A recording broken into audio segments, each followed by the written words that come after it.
It's Zach Predicts. It's Tuesday, August 11th, and the crypto summer of pain continues. Here we are. XRP is $1. The year is 2026. If you would have told me in 2018, hey, that asset you're buying right now for $1.80 is going to be worth $1 in the year 2026, I would have been like, dude, you're a hater. And if you tell me that 8 years from now, you think that XRP will be $1 still, I'll make the same answer. You're a hater. Here's the deal, guys. If you just look at the 8-year difference in price, you'll go, what are we doing? But if we look at the all-time chart, we'll see that there were some nice runs within that time zone, within that time frame. And we'll see that we had some peaks and some lows. I think the chart looks bullish. All right. I still think that comparing us to over here on the far left of the chart, before we had that initial run from less than a penny up to $3.50, is what we're going to see over here. But now we have a starting point of $1. So what are we going to do? XRP to $30 to $100. That's what I'm going with. All right. I think 10 is a light stopping point. A lot of people will sell. It would be smart to take profits after this long journey. Let's take a look at Flr token. 0.6 of a penny, fighting strong. So we'll see if XRP $1 breaks. We'll see if Flr 0.6 of a penny breaks. I don't think they will. Right now, Bitcoin's at 64,000 and the chart's volatile. If you watch the 15-minute, the 1-hour chart of Bitcoin, it's volatile. Okay? So there's no reason to fear unless you're in some sort of dire struggle for money right now, right? If you're like, oh, I need money like this instant, that would make it tough to ride out the storm, because we just don't know when it's going to happen, right? We don't know when Bitcoin's going to start to hit, when the markets are all going to come together. We don't know what type of magic Trump announcement there's going to be about the Clarity Act passing, and about America being the gold standard and not letting Japan and China take control of the race for crypto. We don't know when it's going to happen. Okay, we've been promised that it will happen. Hasn't yet happened. We know things move on an 8-year, 4-year cycle. And we're in it. We're in a crypto summer. Okay? So what do we do to get our bands up so we can buy? We got a job. We dollar cost average. We could look at prediction markets, Bitcoin 15-minute up and down chart. They even have XRP 15-minute up and down chart. But the problem with prediction markets is that you can't move with desperation. I mean, it's just like any business, right? If you're trying to sell something and you're desperate, who's going to buy it? If you go into a prediction market and you're feeling desperate, I got to turn this 20 into 100. It's my last 20. I think you already lost, right? Now, of course, you could get lucky and you could turn this into something, but you have to give yourself grace with any game to fail. And so you have to play with a number that you're okay with losing, and that, yes, it's fuck around capital, but you can't think of it like that. It also has to be investment capital. Let's see if we can't watch and learn. You know, I watched the blockchain backer. I've seen enough people draw charts online. I'm messing around on Blue Sky. Okay, I've blown a few challenges. The challenges are $50 a pop. Okay, so it's not exactly fuck around as well. Even if you don't pay to play, you could always be watching. It doesn't hurt to start learning by watching. Now, it helps me if I have money on the line, even simulated money. You paid for it with the $50 challenge, to get your foot wet, all right? Because what does it really matter if you're not, like, what are you really watching if you don't care? But I feel positive about those two avenues, just for a little daily scrape, man. I mean, why not me? Other people are able to do so well. Now, we're talking about risk management. We're talking about being able to stop when you need to stop.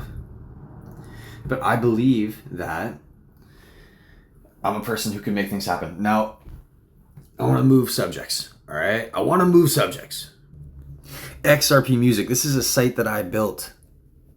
Music ownership permanently on chain, and it's on the XRPL. Nobody's building their own ledger. Nobody's building their own token or their own blockchain for the purpose of having music streaming. Audius did that. Gala Music did that. You build it on the XRPL and you let other people take care of all the network upgrades, and all you do is handle on your website. Okay, you handle your website, you try to make the best website you can. Okay? So we got this website, man, and we got NFT music on the site. And it's more than just NFT music. It's actually all streaming or content that's entertainment-based content in an NFT form. So we have audiobooks, we have podcasts, we have films. Games are yet to come.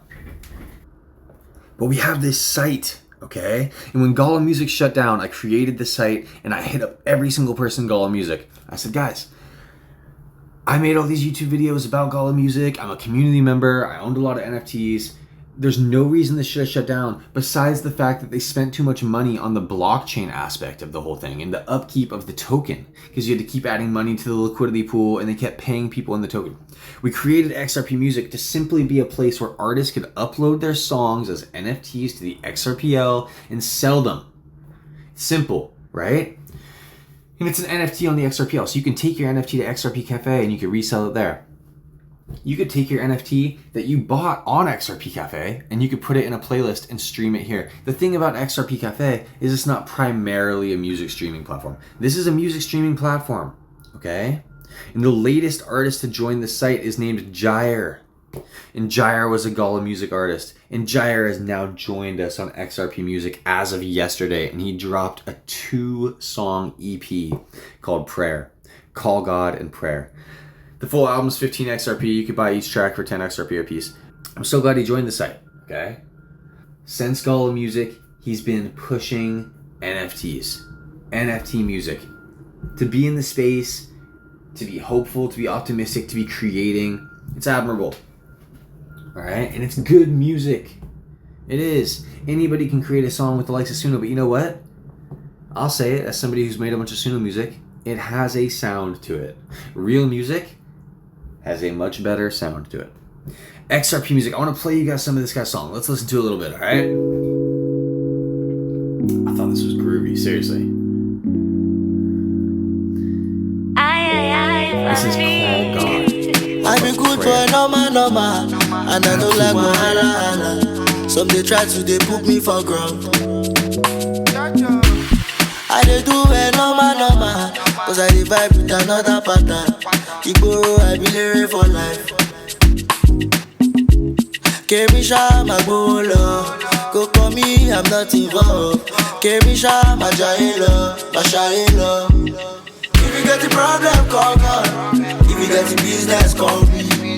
For 5G. I'm available for... Speaking of Call God and prayer, come check out this guy's account.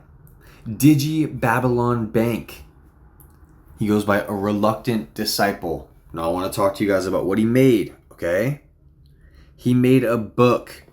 And I'm trying to implement, before he gets his audio book up, because we're hoping to get it on XRP Music, sell it as an NFT, right?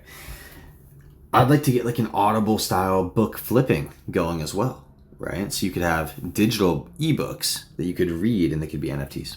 I think that'd be cool, especially on this day of books being taken off the internet for Amazon disagreeing with their message or what have you.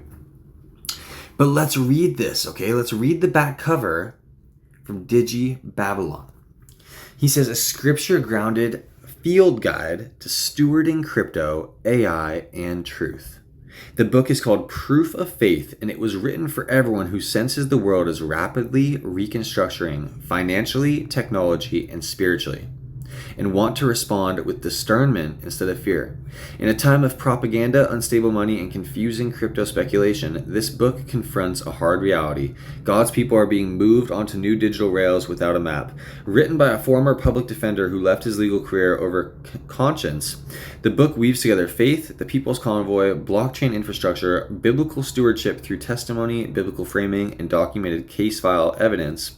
A reluctant disciple walks you from fiat fracture to blockchain infrastructure, from XRP, XLM, XDC, Flr, Songbird, and SHX, and tokenization to practical custody, and into biblical guardrails for AI and modern discipleship.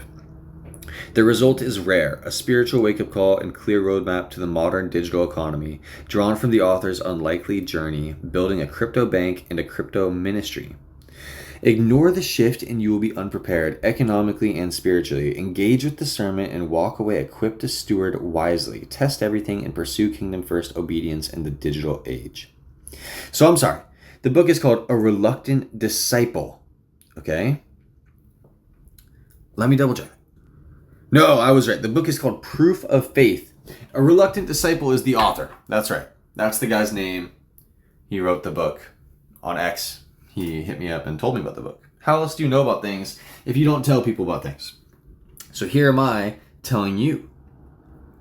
All right? I think that we should support this guy's channel. I think this guy means well. I think that Proof of Faith could be really good. Okay? I intend to read it. Give him a follow. Let me know what you think. Check out the website. Go check out Jire on XRP Music. Thank you for being here. Stay strong, guys. It's a crypto summer. Don't quit.